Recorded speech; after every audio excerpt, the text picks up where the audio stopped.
start, what, and where we are.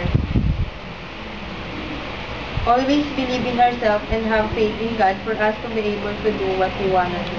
You, me, we, everyone, that it takes to be a leader.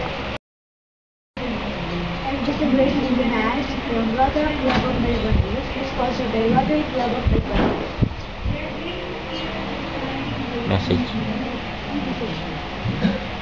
Various different training seminars and team buildings I've attended. The speaker gave a lot of information about leadership. Kuya M gave inspiration to us, and he reminded me of my college days. Teaching children, nurturing parents, feeding program at Bagulote, and fundraising to help others. I learned many things in our outdoor activities. As a team, we should work as one, listen to each other, respect and accept other unique characteristics.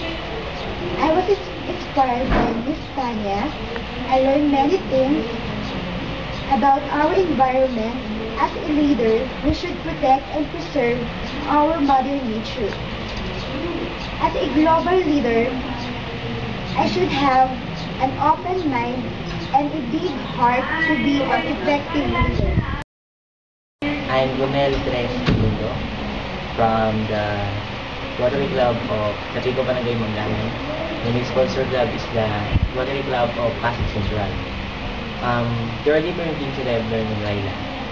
But one thing I love most and treasure most is that there are no limitations and obstacles in life.